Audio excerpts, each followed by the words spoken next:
आ रही है चुनाव के वक्त और देश की 75 साल की आजादी के बाद, जिसमें से अधिकतर समय कांग्रेस ने ही देश पर राज किया है और उनके साथ है पार्टियां जैसे समाजवादी पार्टी और जैसे लालू प्रसाद यादव, जैसे नीतीश कुमार।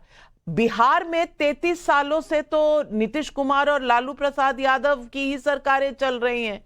क्यों नहीं कर ली वहां पर जाति गणना, क्यों नहीं कर लिया वहां पर आरक्षण, क्यों नहीं उठा दिया इन सबको ऐसी जगह पर जहां इन्हें होना चाहिए था? क्यों आज ये बात चल रही है उत्तर प्रदेश के लिए, जहां अखिलेश यादव भी ऐसा कह रहे हैं? क्यों नहीं हुआ ये उत्तर प्रदेश में? और दिल्ली में इतने समय तक सरकारें होने के बावजूद कांग्रेस ऐसा क्यों नहीं कर पाई? क्यों कांग्रेस के समय इस तरह का नारा आ रहा है? ये सिर्फ चुनावी रणनीति है या इसमें लोक कल्याण का कोई मैसेज है?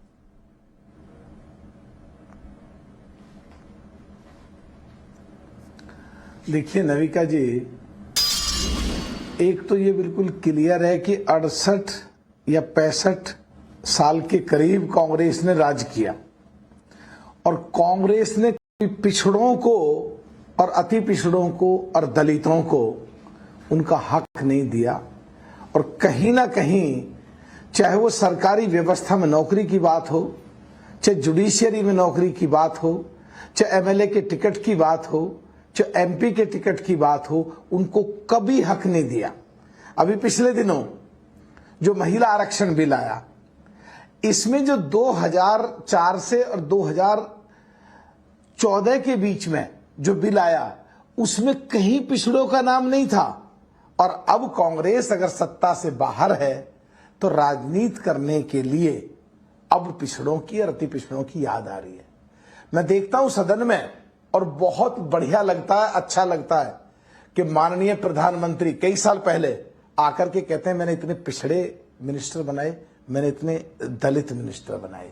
एक तो बात सच है कि पिछड़ों का जो कांग्रेस कार्यकाल में शोषण होता रहा और जो इतनी संख्या में इनका हक नहीं मिला, और माननीय प्रधानमंत्री इनका नाम लेकर के पिछले कई सालों में आके सदन में बात करते हैं, तो एक तो क्लियर है कि इनका भला अब पक्का होने वाला है। पर कांग्रेस की दोहरी नीति अपने समय में कभी जिक्र नहीं करा और आज बढ़ चढ़ के भाग ले रहे हैं। तो मैं कहना चाहता हूं और पूछना चाहता हूं जो कांग्रेस के या कांग्रेस के समर्थन में साथी बैठे हैं, जहां प्रदेशों में कांग्रेस की सरकार है, क्या पिछड़े और अति पिछड़े जो अभी बिहार में 63% आंकड़े आए हैं, तो क्या कांग्रेस वहां लागू कर रही है?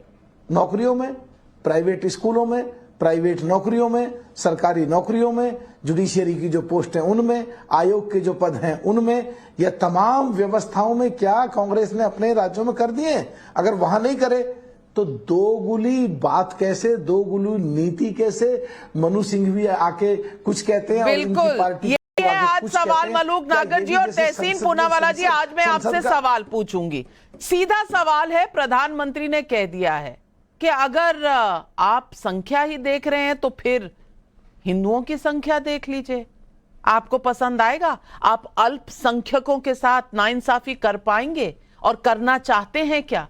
नंबर 1। नंबर 2, आपकी अपनी पार्टी में क्या स्टैंड है? आपको मलूक नागर जी भी कह रहे हैं इतने साल आप सरकार में रहे, तब क्यों नहीं याद आई अल्पसंख्यकों की आज जो आ रही है? तब क्यों नहीं याद आई पिछड़ी जातियों की आज जो याद आ रही है? और तीसरी बात, आपके अपनी पार्टी में तो तय कर लीजिए कि क्या लोकतांत्रिक है क्या नहीं है। क्या अभिषेक मन्नू सिंघवी जी कह रहे हैं और क्या जयराम रमेश जी कह रहे हैं, दोनों के बीच में कहीं ना कहीं लोकतंत्र कहीं खतरे में है? क्योंकि अभिषेक मन्नू सिंघवी ने पहले कहा, और हल्के आदमी नहीं है, बहुत करीबी है कांग्रेस के आला कमान के, हमेशा हर केस लड़ते हैं जो बहुत इंपॉर्टेंट हो कांग्रेस पार्टी के लिए, और संवैधानिक चीजें उनको जितनी समझ में आती हैं शायद ही किसी और कांग्रेस के नेता को समझ आती होंगी। लेकिन फिर भी उन्होंने ट्वीट किया और फिर वो ट्वीट डिलीट हुआ।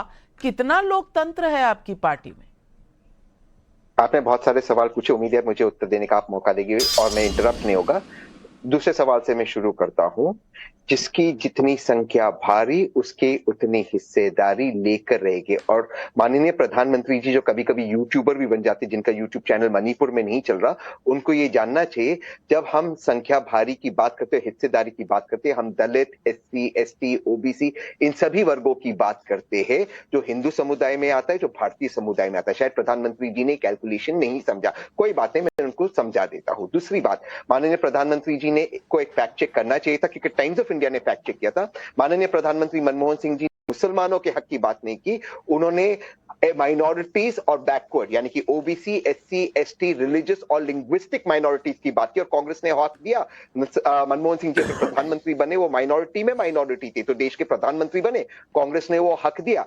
तीसरी बात, अभिषेक मनु सिंघवी और जयराम रमेश जी के बीच की बात है। अभिषेक मनु सिंघवी जी का एक पर्सनल पॉइंट ऑफ व्यू था, लेकिन वो पॉइंट ऑफ व्यू अगर पार्टी से इत्तेफाक नहीं रखता, क्योंकि परसेप्शन बनता और पार्टी के खिलाफ जाता, उन्होंने अपना ट्वीट डिलीट किया। लेकिन जो पार्टी की लाइन है वो जयराम रमेश जी की लाइन है। और जब तक सवाल है माननीय सांसद का, बिहार के अंदर ये आंधी नहीं राहुल गांधी है, उसने कास्ट सेंसस प्रॉमिस किया, वो करते दिखाए।